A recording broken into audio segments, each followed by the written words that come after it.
Alors, j'ai envie de vous poser la même question que j'ai posée à vos collègues. Dans quel état d'esprit vous abordez cette rentrée? Alors dans un bon état d'esprit, sinon on jette l'éponge.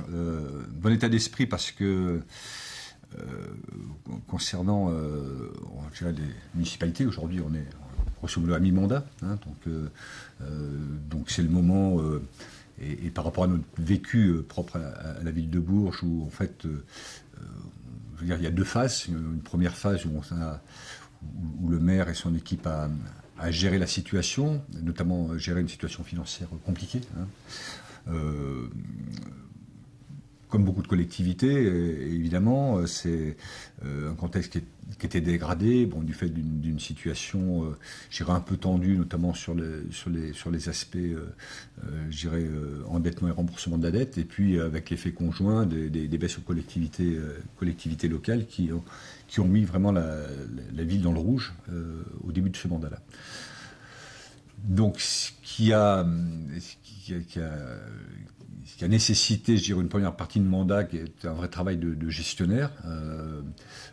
Comment faire des économies, sur quel point, quels sont les axes, expliquer aussi, faire beaucoup de preuve de pédagogie vis-à-vis de nos administrés. Expliquer comment fonctionnent les finances d'une ville, quelles sont les ressources, quelles sont les dépenses, les obligations qu'on a aussi à avoir des comptes équilibrés, notamment sur le fonctionnement, parce qu'on n'a pas cette capacité en collectivité à emprunter de l'argent pour rembourser les coûts de fonctionnement et tous ces frais-là. Donc c'est faire preuve de beaucoup de pédagogie, et puis faire preuve aussi de beaucoup de pédagogie vis-à-vis des élus. Hein, quand on démarre une campagne municipale et puis qu'on est élu, donc on a plein d'idées, on a plein de projets à la tête, on va faire des tas de choses, et puis force est de constater que la réalité est là et que la première chose qu'on doit faire en urgence, c'est de se remettre en conformité. Donc ça, c'est l'objectif qu'on s'est donné d'ailleurs pour cette fin de mandat, quelle que soit la suite, hein, quelle que soit l'équipe qui viendra après, c'est que la situation financière de la collectivité soit, on va dire, acceptable, pas confortable, mais acceptable. Là, aujourd'hui, on peut dire, dans le contexte qu'on connaît aujourd'hui, sans connaître les mesures qui peuvent être prises par le gouvernement en cours, qu'on est sur la bonne voie. Il nous reste encore des efforts à faire, hein, des économies de 2 millions d'euros par an à faire d'ici la fin du mandat. Donc, il faut encore les trouver. Hein. Comme j'avais coutume de dire, il n'y a plus beaucoup de viande autour de l'os. Mais en tout cas, voilà, on a redressé cette situation. Les indicateurs, les deux principaux indicateurs qui mesurent la bonne santé financière de la collectivité sont bons aujourd'hui. On est même au-delà des objectifs qu'on s'était fixés. Donc voilà, à cette période de gestion qu'il faut poursuivre, mais le côté le plus dur est passé. À côté de ça, maintenant, il faut agir.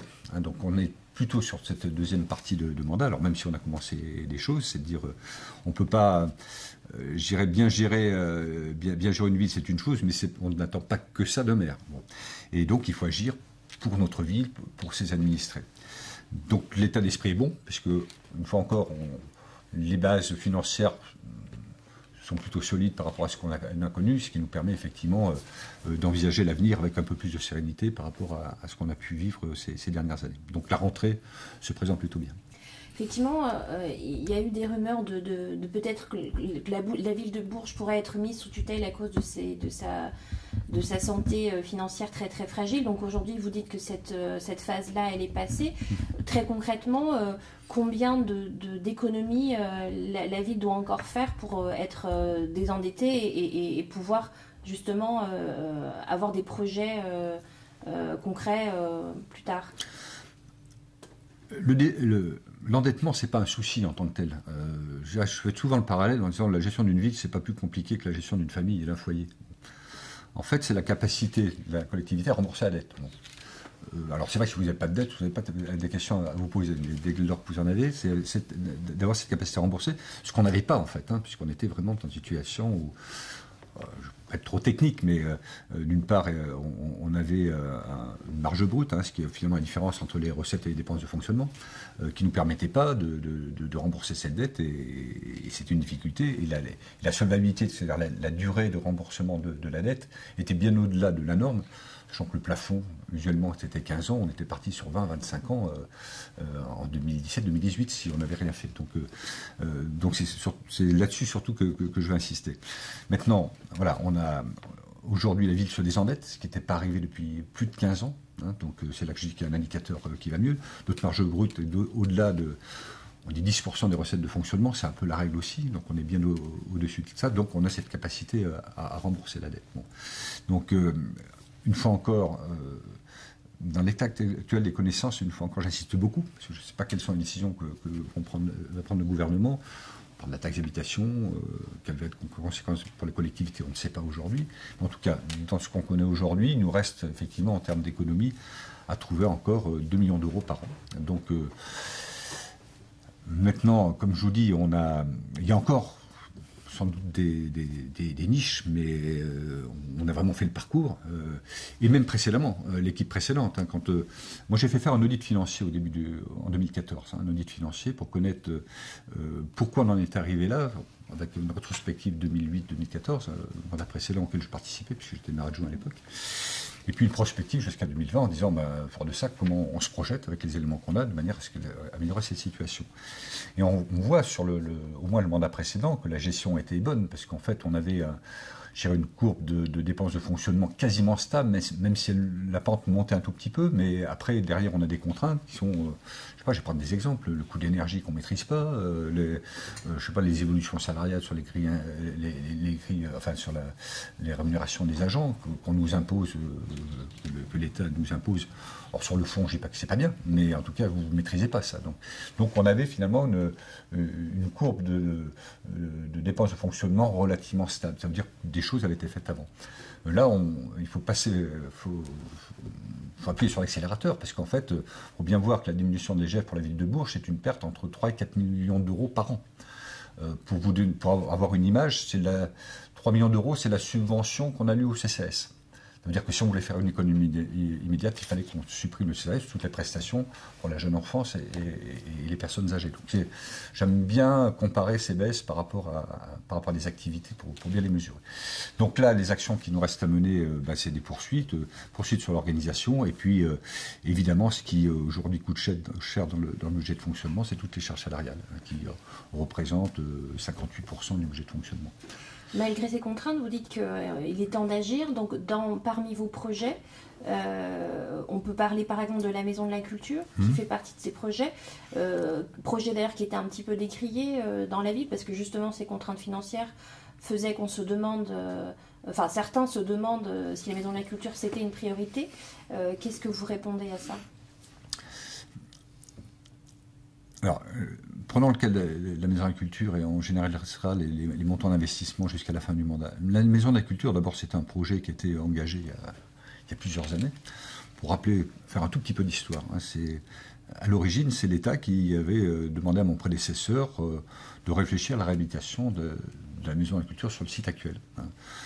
Première Maison de la Culture de France, tout un symbole, et puis... Voilà, donc c'était pas une idée de la municipalité aujourd'hui, à l'époque de réhabiliter, donc c'était une demande, donc on était parti sur un certain nombre de sujets. Sur ce sujet-là, avec des montants d'investissement estimés, puis un cahier des charges qui a évolué, avec conséquence qu'un cahier des charges qui évolue, l'ardoise augmente aussi, et cahier des charges qui est évidemment pas défini par la collectivité, mais par le ministère de la Culture et tous les services avec qui il travaille. Donc là-dessus, le choix qui était fait à un moment donné de construire un nouveau bâtiment par rapport à l'ancien, c'était d'abord un choix financier, puisqu'on arrivait sur des montants... Il faut rappeler que l'origine je donne aussi des enveloppes du projet sur la réhabilitation simple, on était sur 12 millions d'euros, pour arriver, avec ce cahier des charges qui évoluait, à 24 millions d'euros. C'est-à-dire qu'on a doublé. À l'époque, l'État avait dit, sur 12 millions d'euros, on participe, il n'y a pas de problème, on participe à 50%. Sauf que quand on est passé à 24 millions d'euros, c'était toujours 50% de 12 millions d'euros. Voilà.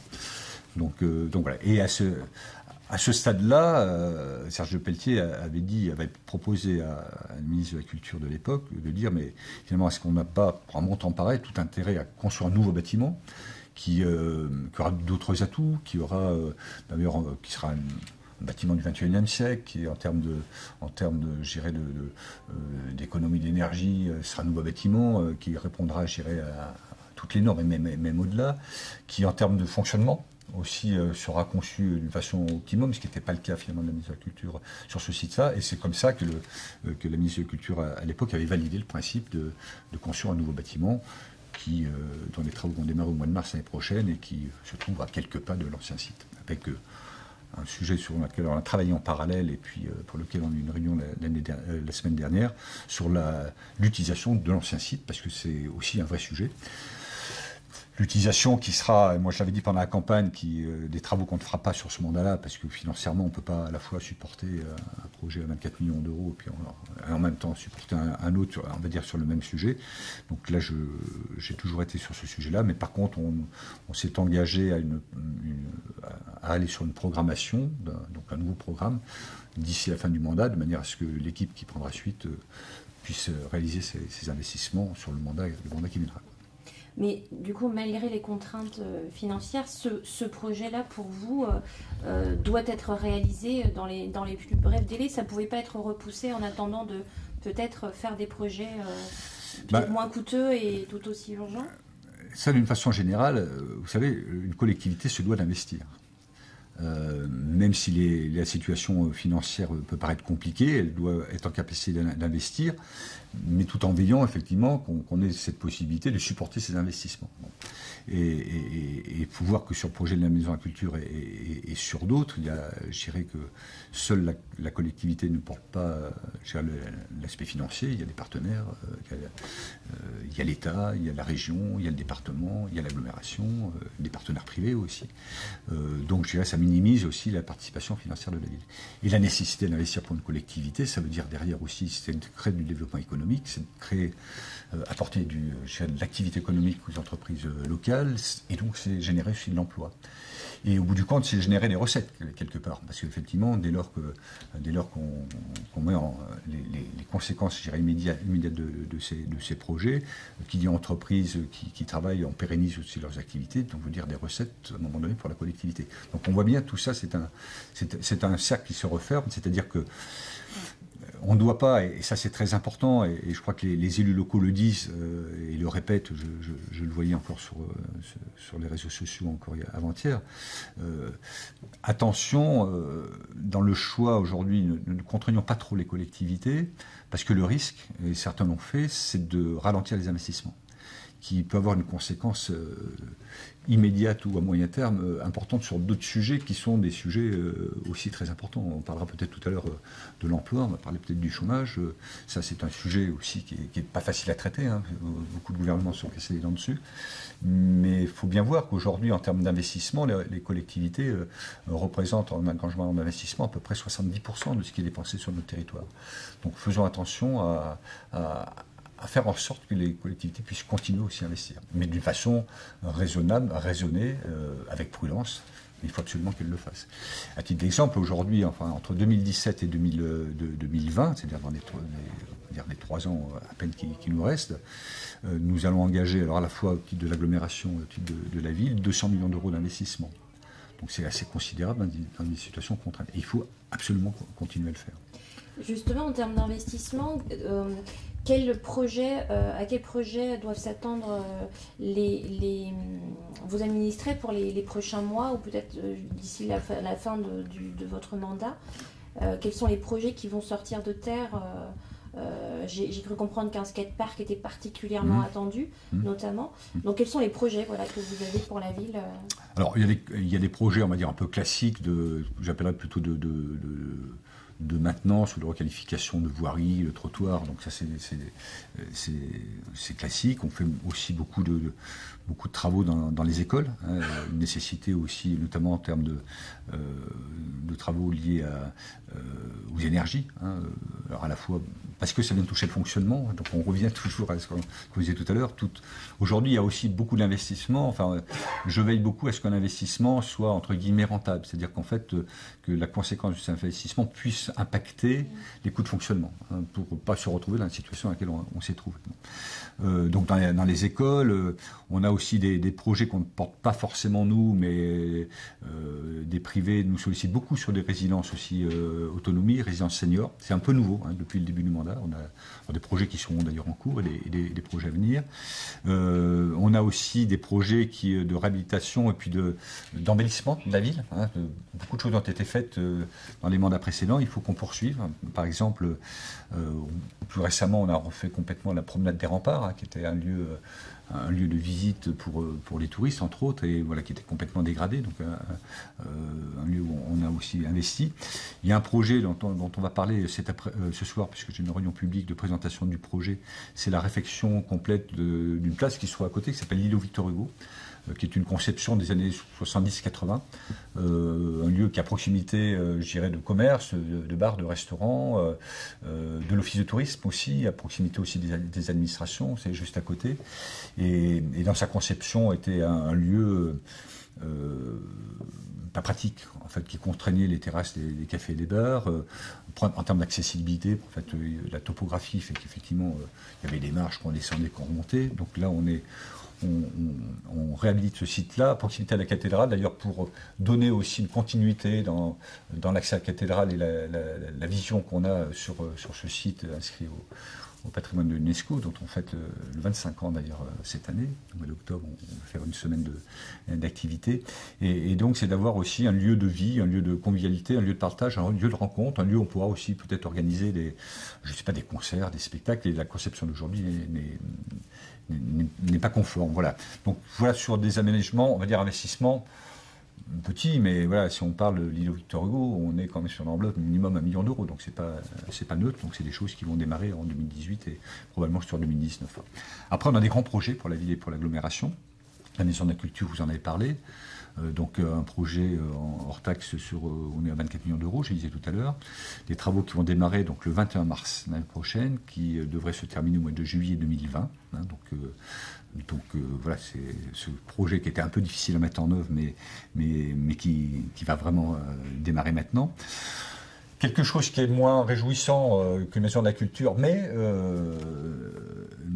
en fait aussi investissement qui va être voisin de 40 à 45 millions d'euros, c'est une station d'épuration. Alors ça fait pas rêver, sauf qu'au quotidien, les administrés en ont besoin. Voilà, tout à fait.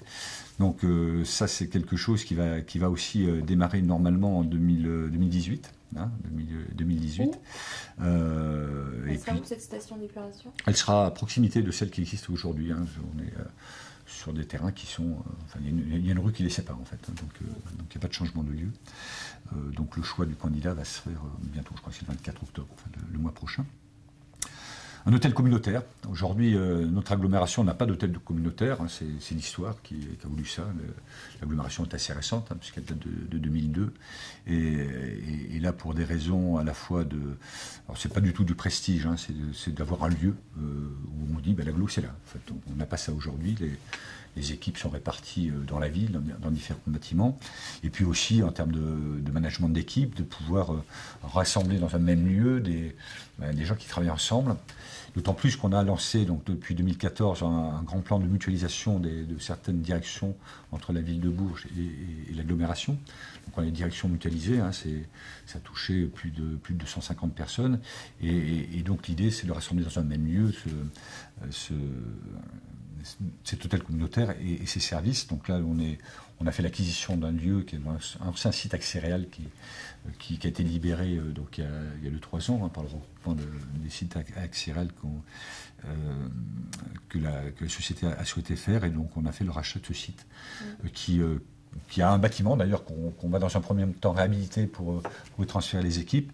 Et puis qui a cette capacité d'espace foncier autour de pouvoir théoriquement, moyennant la construction de bâtiments complémentaires, recevoir plus de 2000 agents. Bon, c'est pas le cas aujourd'hui, on n'a pas ce besoin-là, mais j'ai voulu être sûr de la capacité, pour du court, ou du moyen ou du plus long terme, de pouvoir recevoir d'autres agents en fonction de l'évolution, peut-être des périmètres en l'occurrence. Plan de renouvellement urbain. aussi, nous finissons l'année prochaine le premier plan de renouvellement urbain, donc l'obligation de terminer cette échéance-là pour pouvoir assurer les financements de l'ANRU. Donc là, nous avons investi sur 2017 on va dire les 7 millions d'euros quasiment, et puis il nous reste quasiment 3 millions d'euros donc à terminer pour l'année prochaine. On travaille aussi sur un nouveau plan de renouvellement urbain, donc là, sur lequel on n'a pas trop d'éléments aujourd'hui, hein, donc nous sommes éligibles. D'une part, nous sommes en train de finaliser les études pour finaliser un peu le contenu, et donc je dois passer, on va dire, devant le jury normalement l'année prochaine pour défendre le dossier et puis connaître effectivement l'enveloppe et ce qu'on y fait. Donc ça aussi est important pour les entreprises, hein. Je me fais rappeler que le plan de renouvellement urbain qu'on a signé en 2005, qui a vu donc les premières actions concrètes, hein, parce qu'il y a les phases d'études et puis après il faut rentrer, on commence à déconstruire, à construire, a démarré réellement en 2008-2009, à période où c'était, on va dire, le début de la crise, et je peux vous assurer que pour les entrepreneurs locaux, c'était le bon moment d'avoir cette période qui les amène jusqu'à aujourd'hui, qui a pu leur fournir en fait des charges de travail qu'ils n'auraient pas eu autrement. Donc c'est ce côté aussi important. Et puis on a deux réflexions, enfin deux projets qui ont été validés en conseil communautaire au mois de juin. Là c'est au titre de l'agglomération, deux équipements structurants. D'une part, il y a un centre de congrès qu'on n'a pas aujourd'hui sur l'agglomération, enfin sur la ville et sur l'agglomération. On a un palais des congrès des années 70, mais qui ne répond pas du tout à ce dont on a besoin aujourd'hui. Et puis on a un centre, deuxième projet, le centre aqualudique, adossé à un centre de bien-être, qui doit participer, alors ces deux équipements, on verra peut-être tout à l'heure, à l'attractivité aussi du territoire. Aujourd'hui on souffre, je pense comme d'autres maires que vous avez pu voir dans la série que vous menez aujourd'hui, on souffre notamment dans le Berry, dans le sud de la région Centre-Val-de-Loire, par rapport à l'attractivité de notre territoire. Donc il faut qu'on mette en œuvre, et entre autres aussi qu'on investisse de manière à attirer un peu plus la connaissance au moins de nos territoires et ce qu'on y fait. Alors, par exemple, au titre de congrès, on fait des choses, hein, déjà aujourd'hui, on fait, on va dire, d'une façon dégradée avec les moyens que l'on a. On en a reçu, puis un qui est un peu plus prestigieux, j'en suis très fier, c'est récemment au mois de juin le Congrès national de la Fédération française de rugby. Donc c'est juste quelque chose d'improbable. Comment recevoir le premier congrès de Bernard Laporte dans le Berry, à Bourges. Alors on n'a quand même pas une terre de rugby, même si j'aime bien le rugby, et puis je ne fais pas front aux clubs de rugby locaux, mais enfin c'était juste exceptionnel. Donc on a pu recevoir plus de 1000 congressistes, et les choses se sont vraiment bien passées sur 4 jours. Mais voilà, on n'a pas l'outil adéquat. Pour le centre ludique aquatique, c'est autre chose, et centre de bien-être, il y a... La première chose, c'est plutôt... alors, ce que je veux dire, pour revenir sur le centre de congrès, c'est la possibilité de faire venir à Bourges des gens qui ne seraient pas venus naturellement, et puis finalement qui découvrent ce qu'est ce territoire et qu'on peut y faire des choses, hein, en leur montrant. Alors, c'est notre patrimoine, c'est l'aspect patrimoine au sens large, touristique, c'est notre cathédrale, bien sûr, mais c'est d'autres choses sur le département, c'est la baie de Noirlac, c'est la gastronomie, c'est les vins, c'est les crotons de Chavignol, c'est tout ça. Donc, et puis c'est l'activité aussi économique avec les outils qu'on met aussi en place sur le territoire et qui font qu'aujourd'hui on commence à avoir des entreprises qui s'implantent en fait sur notre territoire. On l'évoquera peut-être un peu plus tard si vous en êtes d'accord. Et ça c'est un point important, et c'est une porte d'entrée, les congrès, pour faire venir des gens qui naturellement ne seraient peut-être pas venus et qui découvrent le territoire. Le centre aqualudique, c'est autre chose. Il s'adresse à la fois peut-être plus directement, je dirais, à nos administrés de l'agglomération, parce que c'est un outil communautaire, et on a besoin aussi que nos administrés s'identifient à cette agglomération, ce qui n'est pas le cas aujourd'hui. Et on doit le faire aussi par des investissements structurants, c'est-à-dire que là on adresse directement nos administrés, voilà, je sais pas, un habitant de la petite commune de Lycée-Louchy qui appartient à l'agglomération, pourra profiter de cet espace. Et puis au-delà de ça aussi, peut-être, comme je dis de temps en temps, un Parisien, c'est vrai qu'il peut aller se faire papouiller à Deauville, mais peut-être qu'il peut aussi venir en 2h30 se faire papouiller à Bourges, dans la mesure effectivement que le volet bien-être sera présent. Après, ça peut aussi déboucher sur des créations d'hôtels autour de ce site-là. Voilà, donc tout ça pour dire que les investissements sont importants. Je le redis, c'est 200 millions d'euros d'ici la fin du mandat. C'est conséquent. c'est la bonne perche que vous me tendez, effectivement, pour l'attractivité du territoire, attirer des entreprises, etc. Donc, au-delà du centre de congrès d'Aqualudique, est-ce que vous avez prévu des projets qui vont être dans ce mandat-là, ou c'est des projets que vous avez, mais que... visible. Enfin, pour le moment, en tout cas, c'est compliqué à mettre en place. Il y a des choses déjà qui sont faites, hein, et puis des choses qui se poursuivent et des choses qui vont se faire. Hein. En termes de développement économique, le développement des zones d'activité qui a été conduit donc, par mes prédécesseurs et qu'on poursuit aujourd'hui, c'est quelque chose de fondamental. Peut-être constaté tout à l'heure, si vous êtes venu par l'autoroute ou pas, j'en sais rien, mais quand vous sortez de l'autoroute de l'échangeur, en face de vous, il y a un grand chantier qui est l'aménagement d'une partie de la ZAC du Moutet. Et puis quand on regarde ce qui se passe autour, revenons 10 ans en arrière, cette zone était quasiment vide. Hein. Donc c'est-à-dire tous ces investissements que l'on fait aujourd'hui, qui sont un pari sur l'avenir, qu'on doit faire en avance de phase, de manière à quand une entreprise est intéressée, qu'on puisse lui dire c'est prêt, vous pouvez venir. Donc en fait, là aujourd'hui, vous voyez la base Intermarché là, qui s'est positionnée ici, qui est opérationnelle depuis l'année dernière et qui va monter en puissance à partir du mois de février l'année prochaine, qui regroupe des bases qui étaient géographiquement ailleurs. Alors la base de Levée à proximité, mais la base de la Verme à côté de Moulins qui va fermer, dont toutes les activités vont venir ici entre autres. Ça n'a pu se faire parce qu'à un moment donné, on a eu une offre par rapport à nos atouts d'être au centre de la France, d'être à proximité d'un réseau routier assez performant. Donc il faut qu'on travaille par rapport à nos atouts. Et puis derrière, on a une base logistique Carrefour dont les travaux vont démarrer donc, il y a une quinzaine de jours, qui sera opérationnelle le mois de septembre l'année prochaine. Donc on voit bien que l'aménagement de nos aides d'activité, c'est vraiment de l'investissement pour l'avenir et c'est un pari qu'on prend sur l'avenir. Comme projet futur, on a aussi alors pour résoudre un problème, on va dire... technique et qui est quelque chose qui est juste anormal, mais bon, c'est l'histoire qui a voulu ça. Aujourd'hui, à Bourges, on n'a qu'une sortie d'autoroute.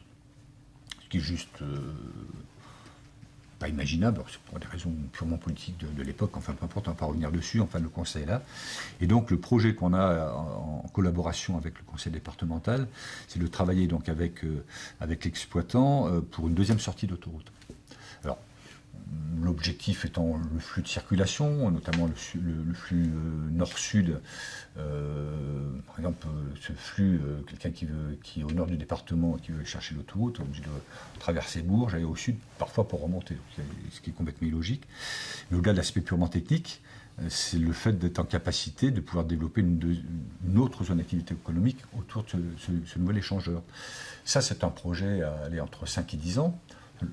Qui est entamé. On a, Vinci, qui est exploitant, a eu le feu vert de l'ancienne ministre de l'Environnement, Ségolène Royal, au mois de décembre, puisqu'on l'avait rencontré donc, avec quelques élus à l'automne dernier. Donc les études d'opportunité sont lancées par Vinci et tout ça est en cours. Alors après, effectivement, il faut du temps, parce que sur le papier, ça marche vite, mais il y a des études d'impact, là où aura lieu la sortie, puis il y a toutes ces traversées. Donc voilà, ça aussi, ce sont des projets, je cite ceux-là, il peut y en avoir d'autres, mais qu'on doit voir sur l'avenir. Et puis pour en revenir aussi, pour en revenir à la ville, on va lancer une opération, alors aujourd'hui on l'appelle Bourges 2040. On va sans doute peut-être trouver quelque chose peut-être un titre un peu plus sympa, mais on a trouvé que ça pour l'instant. En fait, ce que je souhaite, c'est qu'on puisse, d'une façon co-construite, alors c'est un mot très à la mode, mais en tout cas sur la forme, j'y crois beaucoup, imaginer, et notamment avec les verrouillés, comment vous imaginez votre vie idéale en 2040. C'est quoi votre vie? Votre Bourges idéale, c'est quoi? Donc ça doit être un vrai lieu de travail et d'échange. Alors, qui peut toucher des tas de sujets, ça peut toucher l'urbanisation. Mais ça va se présenter sous quelle forme? Ce sont des débats participatifs, c'est des choses en ligne, les gens peuvent déposer des idées. Il faut qu'on construise, mais en fait l'idée, moi surtout, Vous savez, je suis quelqu'un de proximité. Moi, et on peut utiliser des outils pour dégrossir un peu le système, mais à un moment donné, il faut qu'il y ait des bas. Donc, il faut qu'on construise, mais ce sera probablement sous forme d'atelier, avec des sachants, enfin, dans le domaine d'activité, puis des non-sachants. Enfin, c'est un peu comme ça qu'on a travaillé sur le. Je reviens tout petit peu sur l'utilisation de l'ancien site de Maison de la Culture. C'est de mettre autour de la table des gens qui ont envie de s'intéresser au sujet, et puis qui construisent sur. Voilà, qui sont arrivés par des échanges, par des ateliers à 4 projets, puis finalement on arrive à les faire converger sur un. Donc voilà, je crois qu'il faut qu'on construise une fois encore avec des sachants, parce qu'on va toucher quoi? On va toucher l'urbanisation, on va toucher l'aménagement de la ville, on va toucher tous les sujets pourquoi pas les difficultés des commerces du centre-ville. C'est un sujet qu'on va traiter aussi par ailleurs, mais tous les sujets en disant, moi la ville que je veux pour mes enfants, mes petits-enfants, ben voilà comment j'imagine. Est-ce que c'est une ville plus verte? Et vous devriez lancer cette opération Ça, c'est une opération là, qu'on va lancer d'ici la fin d'année, on dit. Hein, d'ici la fin d'année. Et puis, bon, il va falloir du temps. Hein, voilà. En intégrant un certain nombre de projets qui peuvent être structurants. La LGV. Voilà. Le projet qui a fait déployer beaucoup d'énergie, encore déploie aujourd'hui. Imaginons que la LGV se fasse, je ne sais pas quand, c'est peut-être 2035, 2040, j'en sais rien. L'arrivée du TGV à Bourges. Il y a 2 sujets aujourd'hui, hein, c'est sur le tracé médian, tracé ouest. Tracé médian, on serait sur l'utilisation de la gare actuelle de la ville de Bourges. Tracé ouest, plutôt sur la construction d'une nouvelle gare à proximité. Prenons le cas que ce soit d'ailleurs les 2 cas sont pareils, mais on va prendre le cas du tracé médian. Arrivée du TGV à la gare actuelle de la ville de Bourges. Vous imaginez l'impact que ça peut avoir sur l'environnement. C'est le stationnement, c'est le développement autour de cette gare-là, c'est les accès, ce qui serait vrai aussi sur le tracé ouest s'il y avait une gare extérieure. Donc tout ça, ça doit impacter quelque part et ça ne doit pas se gérer, on va dire, au cas par cas. C'est pas la veille où le premier TGV arrive à Bourges qu'il va falloir se dire comment on stationne, comment on y accède, les transports en commun, en fait, c'est tous ces sujets-là. Donc c'est intégrer aussi ces projets qui ne se feront pas. C'est pas ça la question, mais c'est de se dire, si on les intègre, comment on les intègre dans notre vie du futur. Voilà.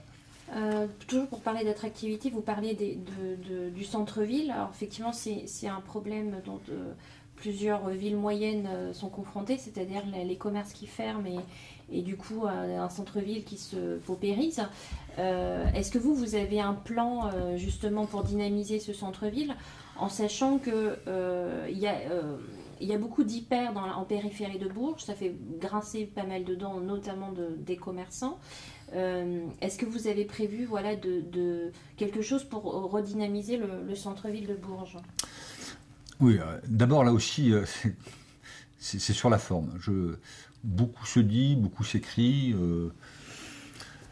Ce problème, il est entier, notamment dans les villes moyennes, hein, de la strate de Bourges, et c'est pas un phénomène nouveau, et c'est vrai qu'il s'accélère. Donc il est temps, effectivement, de prendre en considération cette problématique. Je ne suis pas sûr qu'il y ait une solution. S'il y a une solution, je pense qu'il y a vraiment qu'on l'aurait trouvée, et personne ne serait dans cette situation-là. Il y a la solution du maire de Châteauroux qui marche très bien, visiblement, parce qu'effectivement, la ville a décidé de prendre à sa charge 70% des loyers la première année, jusqu'à 400 €, je crois, de loyer. Et le maire, se félicite de voir que depuis la mise en place de cette mesure, il y a des commerces qui ont réouvert. En tout cas, il n'y en a plus qui ont fermé, mais il y a même des commerces qui se sont réinstallés. Donc il existe des solutions. Oui. Oui, mais je crois qu'il y a sans doute plusieurs solutions, mais avant de trouver les solutions, il faut connaître les causes, voilà, et réellement. D'abord en termes de commerce, je rappelais aussi quand même qu'il y avait un grand projet qui a peut-être ralenti le phénomène, ou tout au moins qu'il a ralenti, c'est la mise en place du centre Avaricom, hein, qui était aussi un sujet qui était chaud à l'époque, mais qui a permis au moins de pérenniser certains commerces et voire d'en dynamiser d'autres. Hein, ça vaut, et souvent les opposants de l'époque sont devenus maintenant les partisans de ce centre Avaricom. Donc ça, c'était aussi une vraie opportunité, un vrai choix stratégique qui était fait à l'époque, qui me semble une bonne chose. Après, il faut connaître les causes, en fait, et je ne suis pas sûr qu'on les connaisse aujourd'hui. Chacun apporte un truc. Alors, on entend, les causes, on a dit le stationnement, il n'y a pas assez de stationnement à Bourges. Bon. Faut le rendre le stationnement gratuit. Les loyers sont trop chers, et c'est vrai. Bon. Tout le monde a des solutions, mais on trouve des solutions avant de trouver les causes. Moi, je pense qu'il faut d'abord travailler sur les causes avant de trouver des solutions. Est-ce que vous ne pensez pas justement que les causes, parce que ça se vérifie un peu partout, là où il y a les villes moyennes, c'est que les hyper s'installent en périphérie, avec des centres commerciaux où effectivement il y a de l'espace aussi, des parkings pour accueillir les gens, mais trop d'hyper finalement tue le commerce de proximité, tue le centre-ville. Peut-être, ça peut être une des causes, mais vous savez, je crois que, moi je ne suis pas un spécialiste du commerce, hein, mais il y a un truc que je peux à peu près comprendre, c'est le pouvoir d'achat des clients.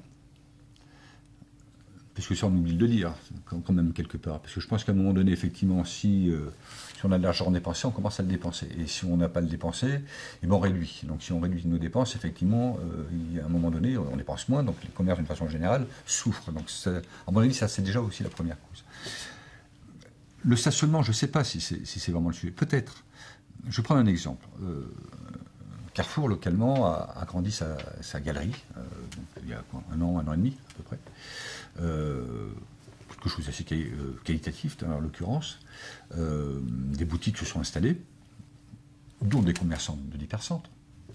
Parenthèse, et je la referme. Aujourd'hui, cette galerie ne fonctionne pas. Le parking est toujours gratuit, il est toujours au même endroit, et les commerces ne fonctionnent pas. Est-ce que le problème, c'est réellement le stationnement? Je ne suis pas sûr, parce qu'il n'y a aucune raison, si c'est ça la problématique, que cette galerie ne fonctionne pas. Donc il y a forcément autre chose. C'est pour ça qu'on organise donc, le 2 octobre des assises sur le commerce. Moi, je crois beaucoup au participatif, hein, pour réunir aussi les acteurs, pour qu'on essaie aussi de co-construire ensemble et de trouver des solutions ensemble pour d'abord identifier les causes et puis trouver peut-être des solutions à mettre en œuvre à court, moyen ou long terme. Bon. On a mis par exemple en place déjà depuis le début du mandat un office de commerce et d'artisanat qui n'existait pas. Cet office fonctionne plutôt bien. Peut-être aussi qu'on regarde comment le dynamiser un peu plus. Il y a des actions. Moi, je ne suis pas contre hein, qu'on s'interroge encore sur le stationnement. Pourquoi pas? Mais je ne pense pas que ça peut participer, mais je ne suis pas sûr que ce soit à cause de ça que les commerces mènent. Je pense qu'il y a des actions à mener en place.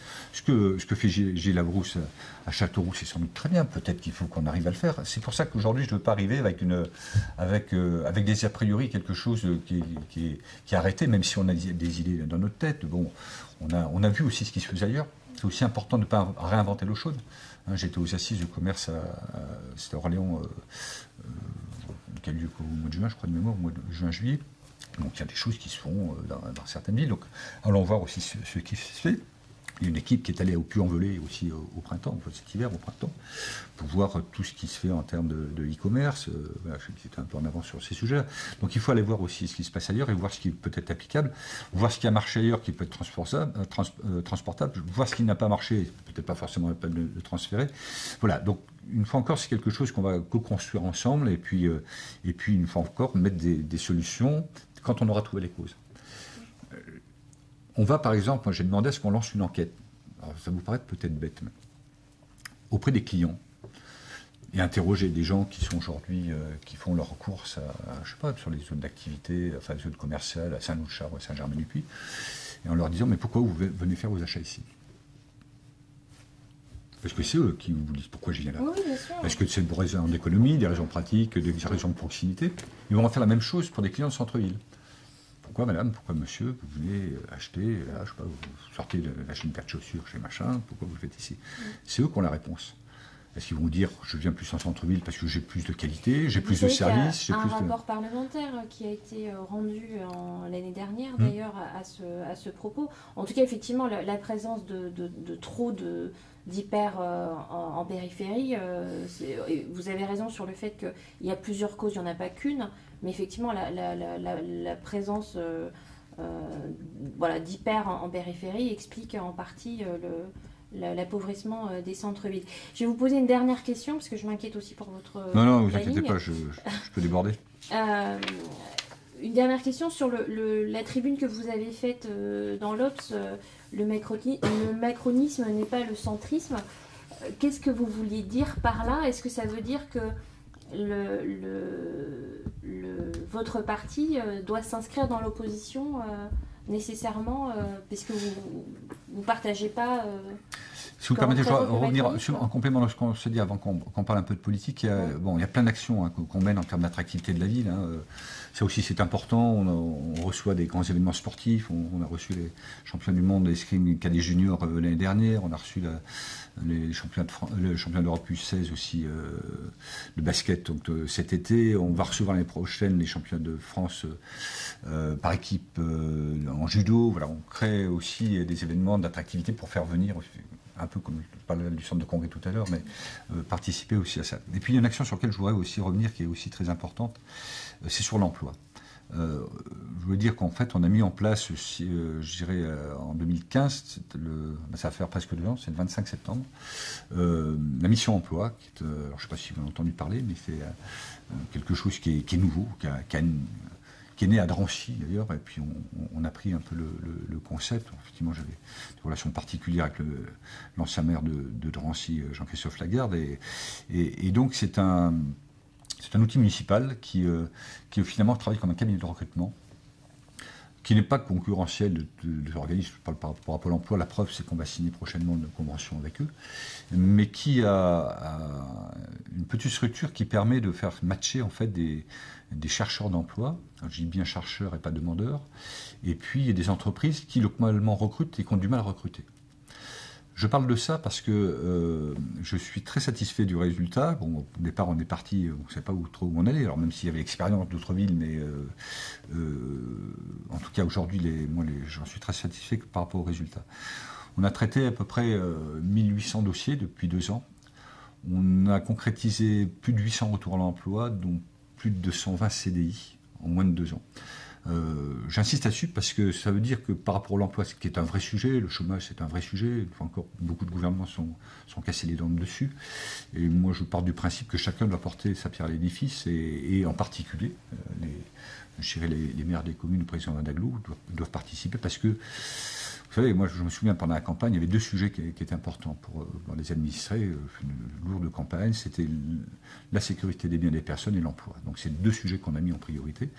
Je ne parlerai pas du premier sur lequel on avance aussi, mais ce sujet-là était primordial. Et là, aujourd'hui, moi, je suis assez fier de dire, et on n'est pas au bout, on a peut-être sauvé au moins 200 familles avec un CDI. Et ça, c'est une vraie réussite. Et en particulier, un axe sur lequel on a travaillé et qui fait l'objet de la convention avec Pôle emploi, c'est sur les quartiers prioritaires, puisque nous avons des quartiers aussi prioritaires éligibles à la politique de la ville sur Bourges. Donc voilà, je voulais ouvrir cette parenthèse parce que c'est la convention, elle sera signée à quelle date vous avez... D'ici fin septembre, j'ai plus la date en tête, mais c'est d'ici fin septembre. Bientôt en tout cas. Ouais. Ok. Ouais, oui, alors, parlons politique. Voilà, un mot de politique. Vous aviez senti le besoin de décrire cette tribune. Qu'est-ce qui a déclenché votre envie d'écrire cette tribune? C'est plutôt ça la question. Ce qui a déclenché, en fait, c'est... Ça faisait, je pense, un moment où on sentait bien que le paysage politique allait bouger. Alors, je ne sais pas si c'était l'objectif de la candidature d'Emmanuel Macron. Moi, en tout cas, le résultat est là. On voit bien que les choses sont en train de se remettre complètement à plat. Et cette tribune, au-delà de la tribune, c'était de se dire, mais pourquoi on en est arrivé là, en fait? Et donc, ça se veut, je dirais modestement, une analyse. Et à partir de là, c'est de se dire, voilà, les partis politiques d'aujourd'hui, même si... historiquement, partagent des valeurs. Alors, on ne partage pas forcément toutes les valeurs, mais en tout cas, partage des valeurs. Donc ça n'a pas été perdu sur le fond, mais c'est sur le fonctionnement. Partis politiques aujourd'hui, pourquoi d'ailleurs ils sont rejetés? Pourquoi il y a de moins en moins de militants et d'adhérents? Ça faut dans tous les partis. Parce que je pense qu'aujourd'hui, les militants ne sont pas considérés et ne s'y retrouvent pas. Alors pourquoi ils ne s'y retrouvent pas? D'abord parce que voilà, il y a des piliers d'un parti politique. D'abord, ils doivent être un lieu où doivent sortir des idées. Ça fait très longtemps qu'il n'y a plus d'idées qui sortent des partis politiques. Deuxièmement, par rapport à ces idées, on doit avoir un projet construit, et puis un projet construit et partagé justement par les militants. Prenons le cas de la séquence électorale qu'on a eue là depuis quelques mois, il n'y avait pas de projet, quoi. Enfin, et souvent, moi j'ai cette analyse-là, je pense que c'était vrai aussi en 2012, le choix d'un président de la République se fait un peu par défaut, pour ne pas dire l'autre, plutôt que par conviction. Donc pas de projet, plus de leadership. Les primaires ont été quelque chose qui était révélateur. Choisir un candidat à travers des primaires et finalement qui, au bout du compte, n'est plus légitime, enfin, démontre qu'il n'y a plus de leadership dans les partis politiques. Et une fois encore, tout ça n'étant pas partagé avec les militants. On appelle les militants parce que quand on en a besoin, quand on veut distribuer des tracts, quand on met des affiches en campagne électorale, et les partis politiques sont devenus une boîte à outils, finalement, dont ont besoin des candidats ou des élus. Pourquoi le candidat en a besoin d'un parti politique? Pour avoir son investiture. Et c'est tout. Donc voilà, le fondement même, c'est de se dire, il faut reconstruire, on ne va pas reconstruire ce qui n'a pas marché, il faut reconstruire d'une façon complètement différente. Et c'est la raison pour laquelle, dans notre rapprochement qui va être, je pense, officialisé au mois de décembre, ou la réunification du Parti radical de gauche et du Parti radical, je dirais qu'on est un peu en décalage avec ce qui a l'air de se passer aujourd'hui, parce qu'on sent une multiplication une création de micro-partis, de dissidents, d'anciens partis qui est en train de se créer. Alors que nous, on fait exactement l'inverse. On dit, on était une famille unie. L'histoire des années 72-74, ça fait qu'on s'est séparés. Et finalement, on a plein de valeurs en commun. On partage tout, en fait. Nos différences n'existent quasiment pas. Et on veut construire aussi un parti moderne. Parti moderne, parce que je pense qu'il y a...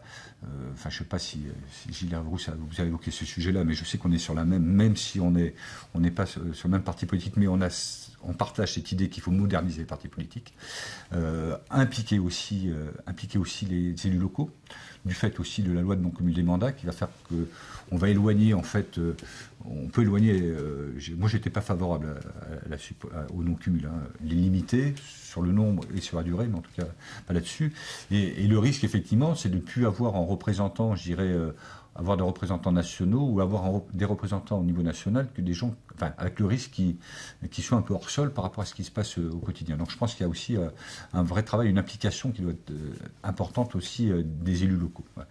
Et alors moderne dans son fonctionnement.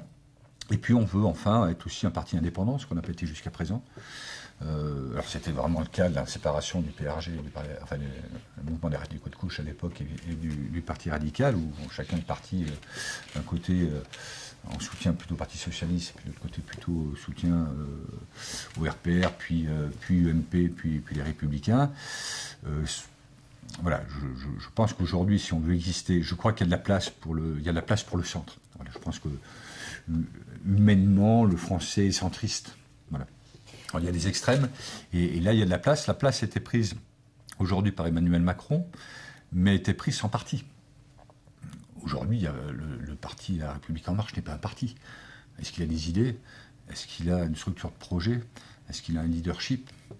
Est-ce qu'il partage son projet avec des militants? Non, c'est un agglomérat, on va dire, bon, je respecte, c'est un agglomérat d'intention, je vais l'appeler comme ça, mais pas un vrai parti politique construit avec les critères que j'évoque tout à l'heure. Donc je crois que le centre a loupé, je dirais, pour des raisons de choix de l'époque. On n'a pas souhaité, et moi j'assume mes responsabilités, j'ai beaucoup été dans ce sens au cours d'un congrès UDI qui a eu lieu au mois d'octobre, je crois, l'an dernier, l'an dernier, de ne pas positionner un candidat aux primaires de la droite et du centre.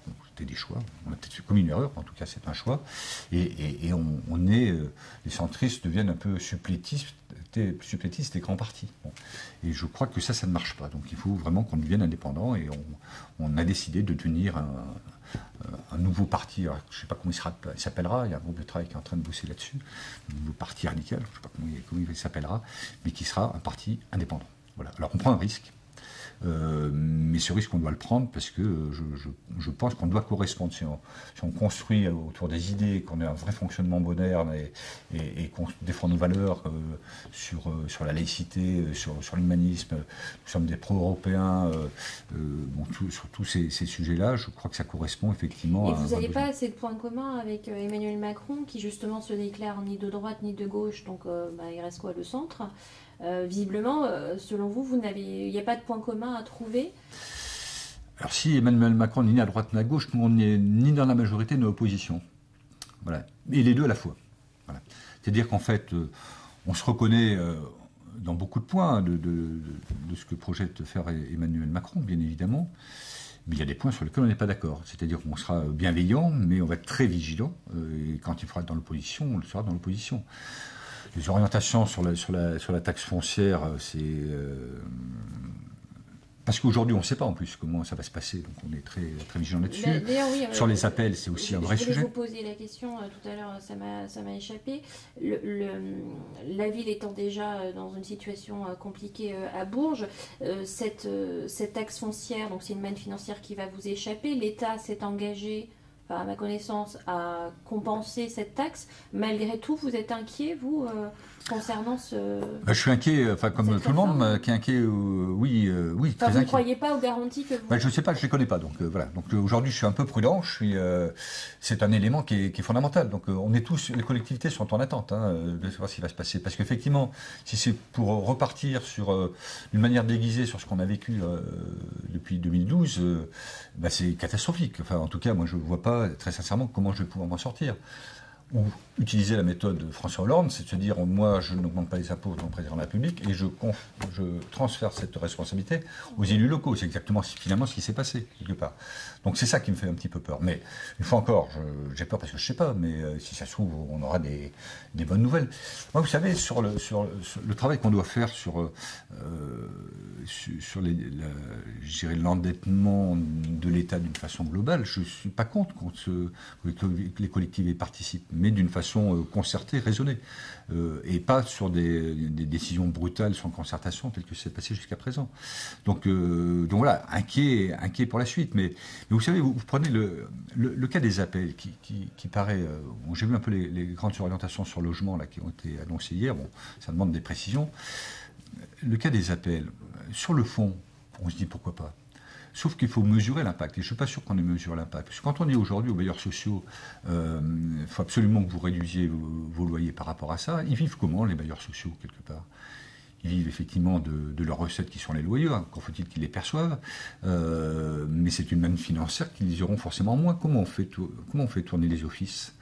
Il faut voir aussi l'impact de tout ça. Alors je ne suis pas sûr qu'on le mesure. Voilà. C'est pour ça que quand je dis qu'il faut absolument impliquer les élus locaux au plus près dans les orientations, c'est pas forcément pour se mettre en opposition. Alors c'est vrai que le pays devra réformer, mais c'est que je ne suis pas persuadé qu'au plus haut niveau de l'État, et ça s'explique quelque part, on ne mesure pas toutes les conséquences que peut avoir une décision à un moment donné.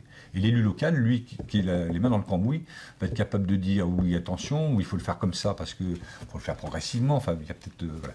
Donc voilà, c'est un peu tout ça. Quand je parle de modernité, je crois qu'il faut vraiment donner la parole et écouter les élus locaux, plus que ça a été fait jusqu'à présent.